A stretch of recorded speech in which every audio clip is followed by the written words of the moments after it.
तो आज हम लेकर आए हैं एमएजी ब्रिटिश पोएट्री के इम्पॉर्टेंट क्वेश्चंस के आंसर्स भी। और ये जैसे एग्ज़ाम हमारे आ रहे हैं, दिसंबर में एग्ज़ाम्स है, बहुत सारे स्टूडेंट्स के हैं, तो उनके लिए ये स्पेशली होने वाला है। तो आप इस वीडियो को एंड तक देखना। और इसमें अगर कोई भी कन्फ्यूज़न है, मान लो कोई क्वेश्चन समझ नहीं आता या कुछ आंसर में आपको समझ नहीं आता, तो आप उसके लिए हमें व्हाट्सअप कर सकते हैं, नहीं तो आप कमेंट करके भी पूछ सकते हैं। अच्छा, ये जो एमईजी के स्टूडेंट्स हैं, यानी जिनका भी एमए में पहला ये एग्ज़ाम है, एमईजी का फर्स्ट एग्ज़ाम होने वाला है, तो उनसे मैं यही बोलूँगी कि आपको काफ़ी सारी चीज़ें फॉलो अप करनी हैं। और बहुत सारी गलतियाँ हैं जो स्टूडेंट्स करते हैं अपने एग्ज़ाम्स के टाइम पे, तो वो नहीं करनी है। और देखो, मैं आपको बता देती हूँ कि काफ़ी सारे लोग जो होते हैं वो अपना आईडी कार्ड नहीं ले जाते हैं, ठीक है, बिकॉज़ ये ओपन यूनिवर्सिटी है, उसका असाइनमेंट नहीं ले जाते। एंड आईडी कार्ड जो है वो आपको मस्ट है ले जाना एग्ज़ाम में। एडमिट कार्ड आपको ले जाना पड़ेगा। देन उसके अलावा आपको extra blue and black ball pen का ही इस्तेमाल करना है। जेल वगैरह या अदर कोई कलर मत यूज़ कीजिए, क्योंकि वैसे भी बहुत कम टाइम होता है और उतने कम टाइम में इतना कुछ लिख पाना, और उसमें भी आपको जो मार्क्स चाहिए। और एक चीज़ और है जो इग्नू की गाइड, अगर आपने एडमिट कार्ड जो है ध्यान से पढ़ा होगा तो उसमें आपको शीट्स भी एक्स्ट्रा नहीं मिलती हैं। जैसे कि पहले हमारे जैसे 12th क्लास जिसने पढ़ी है तो उसको मिल जाती है, और बीए पढ़ा है अगर किसी अदर यूनिवर्सिटी तो वहाँ मिल जाती है। लेकिन यहाँ पर अब जो ये सिस्टम है, क्योंकि क्या होता है कि जो इग्नू में मेन स्ट्रिक्टनेस है वो यही है कि आपको लिमिटेड वर्ड में काफ़ी अच्छा अपना कंटेंट लिखना है। So it is a main important thing that you have to write the complete unique answers and it should be a pyramidic structure. Pyramidic structure क्या होता है वो मैं आपको अभी आने वाले वीडियो में बताऊंगी। तो फिलहाल इस वीडियो में आपको ये पूरा फ्री ऑफ कॉस्ट मिलने वाला है। क्वेश्चन पेपर्स हैं पूरे, इसके आंसर्स भी हैं, सॉल्यूशंस भी हैं। तो इसको कह सकते हो कि आपको एग्ज़ाम में ये चीज़ आपको एट लास्ट मोमेंट पर आपको ये रट लेनी है बस, कैसे भी करके जो आंसर्स हैं। तो पहले हम अपने पीडीएफ पे चलते हैं। अच्छा, वीडियो को मैं शुरू करने से पहले बोलना, अभी तक अगर आपने चैनल को सब्सक्राइब नहीं किया है तो कर लीजिए, क्योंकि अब हम नेक्स्ट वीडियो भी लाने वाले हैं एमईजी 1 की। तो आज ये वीडियो है, फिर एमईजी 2 की लाएंगे, फिर 3, 4 ऐसे सारे सीरीज़ की वीडियो लेके आएंगे एक एक करके।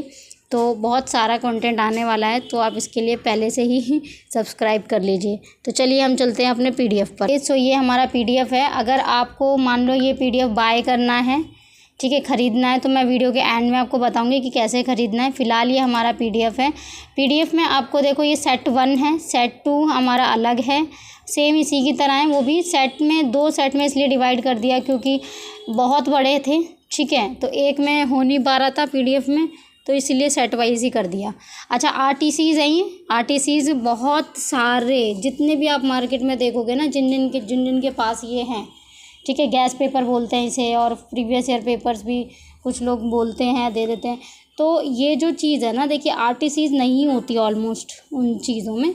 तो बहुत सारे स्टूडेंट्स ये कंप्लेन करते थे मुझसे, मैम मेरे पास मतलब इस तरीके के मुझे चाहिए, जो पोएट्री सेक्शन है वो कंप्लीट चाहिए। तो इस वीडियो में आपको आज पोएट्री सेक्शन मिलने वाला है, तो आप इस वीडियो को देखेंगे ध्यान से। और ये पोएट्रीज जो हैं, जो इम्पॉर्टेंट हैं, वो लिखी हैं इसमें, जिन्हें आरटीसीज़ भी कहते हैं। तो ये असाइनमेंट अगर आपने करे होंगे, आपने जमा कर दिए होंगे असाइनमेंट, तो उसमें भी आरटीसीज़ आती हैं और एग्ज़ाम्स में भी आती हैं। तो इसको तो हम कैसे भी करके स्किप कर ही नहीं सकते, है ना। तो ये है हमारी पहला कि ये जो लाइन है, ये जो दी गई लाइन है, कहाँ से किस पोएट्री से किससे है।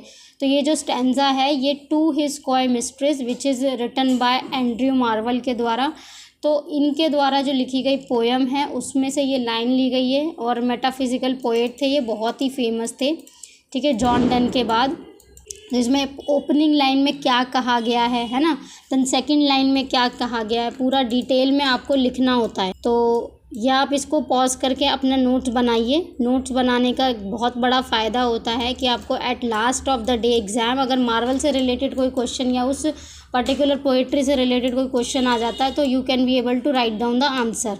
ओके, तो नेक्स्ट हमारा ये है जो हमारी आरटीसी है, येट वंस मोर। तो ये हमारी नेक्स्ट है। इसे कहाँ से लिया गया है?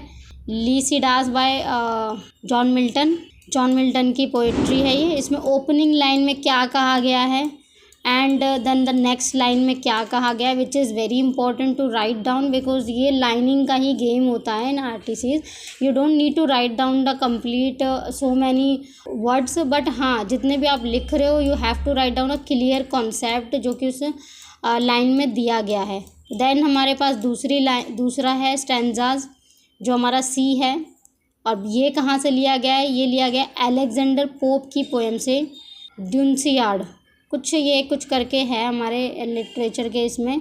तो सटारिकल पोएम है. वैसे तो अलेक्जेंडर पोप की एक और भी है पोएम. तो आपको क्या है कि ये जो प्रीवियस ईयर, यस वैसे ये जो लिए गए ना ये प्रीवियस ईयर से लिए गए हैं, पहले पूछे जा चुके हैं ये, तो इट इज़ इम्पॉर्टेंट. तो अगर अलेक्जेंडर पोप से रिलेटेड कोई क्वेश्चन आता है you will be able to answer all those questions. Okay, then हमारी नेक्स्ट है ये डी जो कि ऑस्कर विल्ड के द्वारा लिखी गई पोएम है, द बैलेड ऑफ रीडिंग गोल.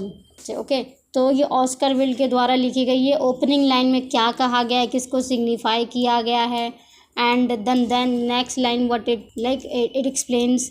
तो ये चीज़ें आपको बतानी हैं, ज़्यादा बड़ा नहीं करना. बाकी आपको अगर वीडियो को पॉज करते हो you can just read down and you can write down also कि किस तरीके से आप एक है ना शॉर्ट फॉर्म में नोट्स डेवलप करते हैं, तो वो आप कर सकते हो. देन ये तो बहुत फेमस है, बहुत बार आ चुकी है एग्ज़ाम में भी, असाइनमेंट्स में भी, क्योंकि ये विलियम ब्लेक की है, बहुत फेमस, द टाइगर, जो कि किससे ली गई है, ये जो ब्लेक का कलेक्शन था सॉन्ग्स ऑफ एक्सपीरियंस उसमें से ली गई है. विलियम ब्लेक ने songs of innocence and experience के नाम से 2 कलेक्शन ऑफ पोएम बनाए थे, और उनमें से सारी पोएम्स उनकी बहुत फेमस हुई थी. तो उनमें से ये कुछ एक पोएम है जो हमारे सिलेबस में भी हैं, और ये वाली बहुत इम्पॉर्टेंट है. ठीक है, जो टाइगर को किस तरीके से सिग्निफाई किया जा रहा है, इसके ऊपर सेपरेट एक बार वीडियो में मैंने डाली है, समरी डाली है इसकी, तो वो आप देख सकते हैं चैनल पर. देन जॉन मिल्टन की again there is another poem which these are the line which is taken from the John Milton's poem.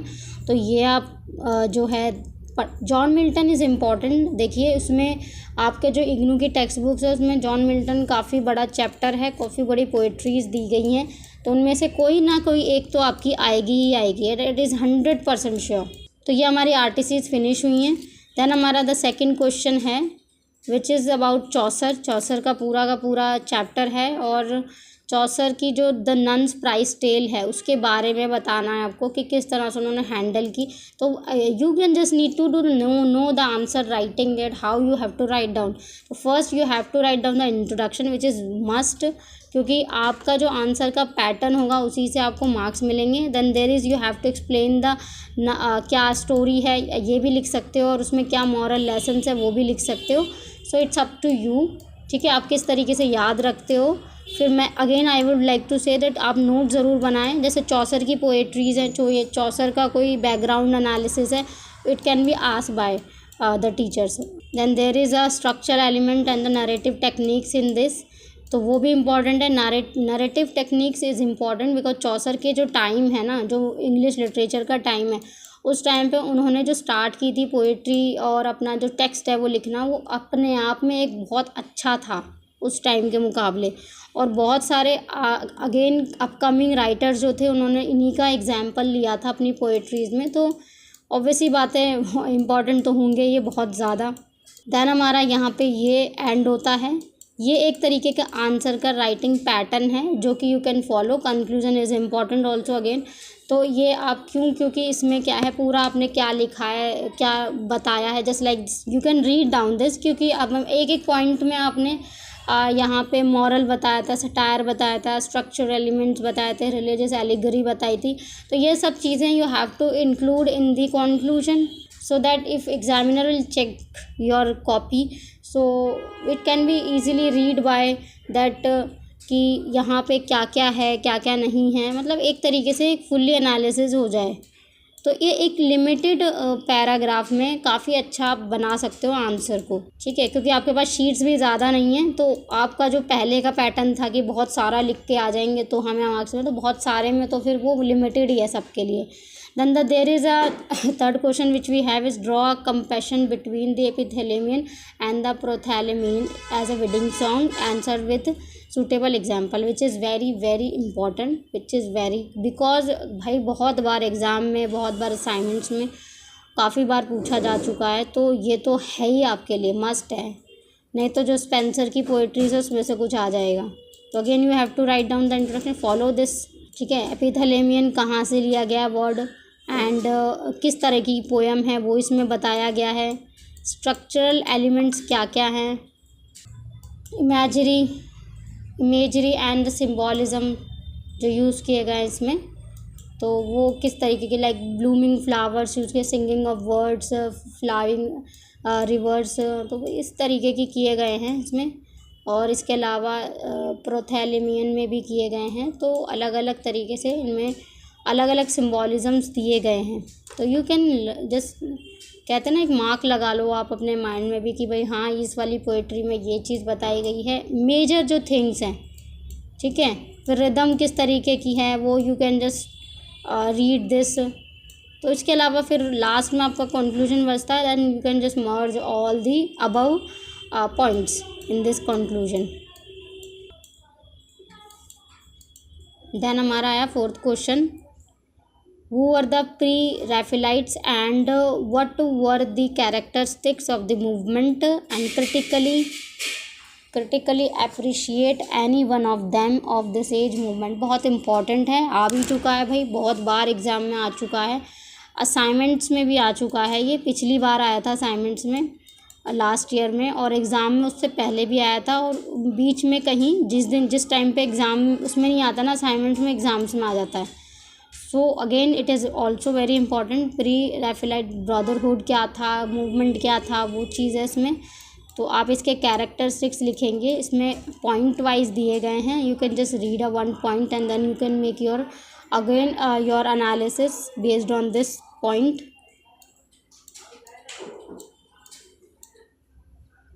Okay, then critics कौन कौन थे इसमें, तो रॉसेटी थे and why, because all these points are given here. So you can just pause this video and read out, और you can write down also.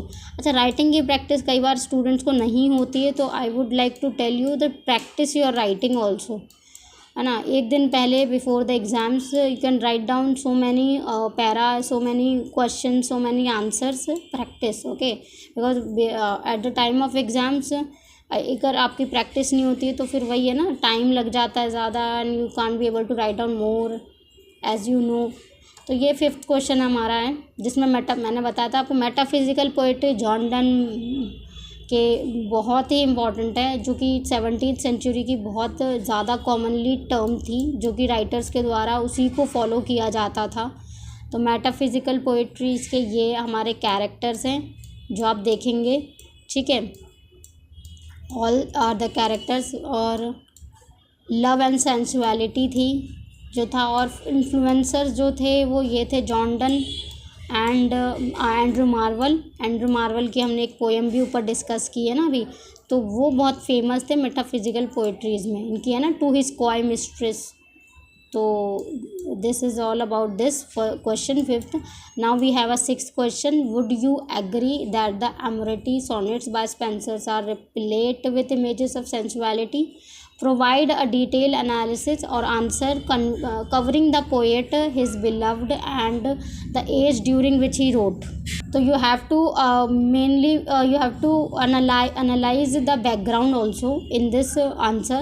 अमोरेटी sonnets जो थे वो एडमंड स्पेंसर के द्वारा 16th सेंचुरी में लिखे गए थे. इट इज़ 89 सॉनेट्स, और इट्स लाइक इन्होंने अपनी बिलव्ड एलिजाबेथ बॉयल के लिए लिखे थे.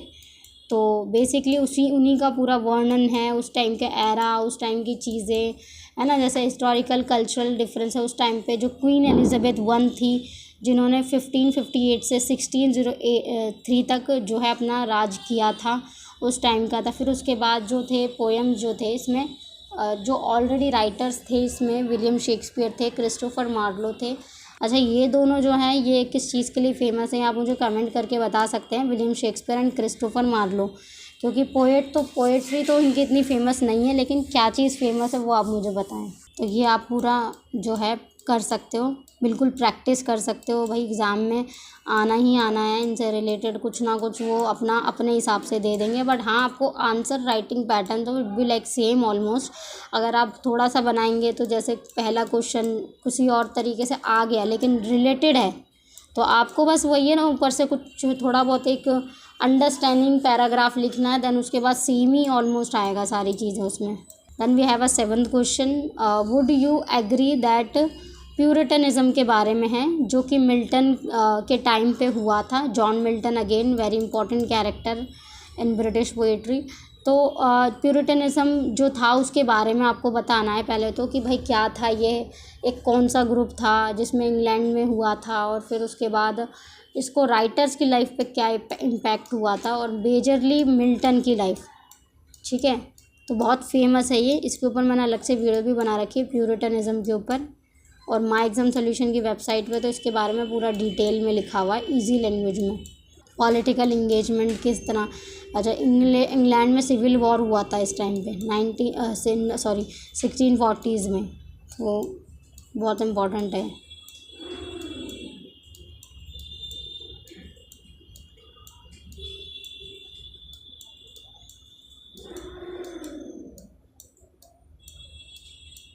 अब हमारे पास नेक्स्ट आ गई वेस्टलैंड की, तो which is the examine the use of myth and symbolism in T.S. Eliot's the Waste Land is written by T.S. Eliot। बहुत फेमस पोएट है, बहुत फेमस पोएम है, पोस्ट वर्ल्ड वॉर के बारे में है।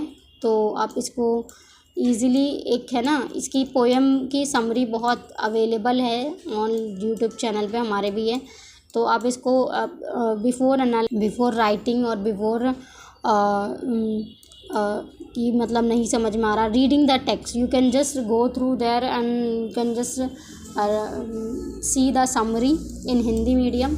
और अगर आपने पहले से पढ़ रखी है देन आपके लिए इजी रहेगा ये क्वेश्चन के आंसर को समझना।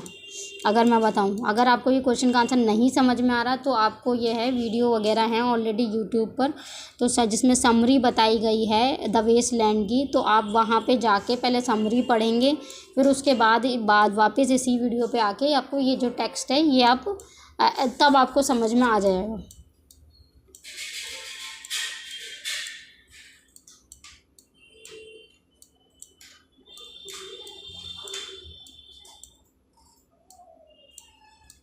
Now we have a comment on Yeats' use of the theatrical metaphor on his poetry। तो विलियम बटलर यीस्ट की जो पोएम है उसमें आपको किस तरीके से थिएट्रिकल मेटाफर देखने को मिलते हैं वो आपको बताने हैं। You can take the example in the from the text, poem से भी ले सकते हैं आप एग्जाम्पल। तो विलियम बटलर यीस्ट की बहुत ही फेमस पोएम्स हैं, ऑलरेडी इसमें दिया गया है।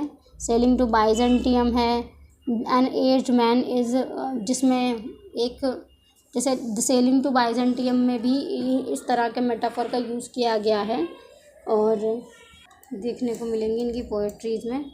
देन हमारे पास 10th क्वेश्चन है, what was the Reformation, what relations can you identify and trace between the Renaissance and the Reformation. तो basically it is also again a very important question, बहुत बार पूछा गया है एग्ज़ाम्स में भी और असाइनमेंट्स में भी।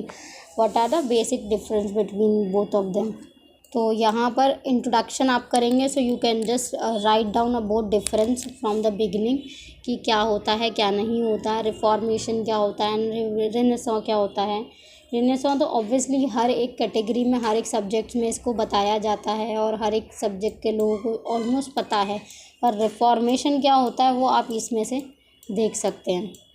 तो रिफॉर्मेशन में क्या क्या हुआ था, रेनेसां में क्या क्या होता है, you can also see this. Printing press की स्थापना हुई थी एंड ह्यूमैनिज़्म आया था, और भी आर्ट्स वगैरह बहुत सारी चीज़ें डेवलप हुई थी। तो बेसिक, उसके अलावा मार्टिन लूथर का बर्थ हुआ था, birth of Protestantism, Martin Luther and the birth of Protestantism. तो इसमें नेक्स्ट में हमारा Martin Luther and the birth of Protestantism का हुआ था। और रिफॉर्मेशन किस तरीके से फैला, कहाँ कहाँ फैला, किन किन राइटर्स जो थे उसमें इन्वॉल्व थे, कौन कौन से writers, all this thing you can just see. Then there is a conclusion again. तो हमारे आंसर में ये हमारे आंसर को पूरा करता है और हमें जो भी अबव आपने पढ़ा होगा easily you can just write down कि क्या क्या है क्वेश्चन में, क्या क्या है आंसर में, तो वो आप उसमें उसको पूरा डिटेल में लिख सकते हैं। अच्छा, मैं ये कहना चाहूँगी कि अगर आपके पास जैसे लाइक ये जो चीज़ है अगर समझ में आ रही है, जैसे ये क्वेश्चंस हैं जो समझ में आ रहे हैं, अगर कोई भी प्रॉब्लम है या कोई आपको इशू आ रहा है तो आप कमेंट करके पूछ सकते हैं कि हाँ ये चीज़ है और किस तरीके से एग्ज़ाम के पैटर्न आएंगे, उसकी वीडियो मैं सेपरेटली बना दूँगी। क्योंकि बहुत सारे स्टूडेंट्स को नहीं पता कि कैसे उन्हें एग्ज़ाम में लिखना है, क्योंकि तभी इग्नू में उनकी बैक आती है। तो इसलिए I would like to tell you कि आप इसको बहुत ध्यान से पढ़ें, ध्यान से सुनें और तब आप अपना जो है एग्ज़ाम देने जाएं। Thank you for watching.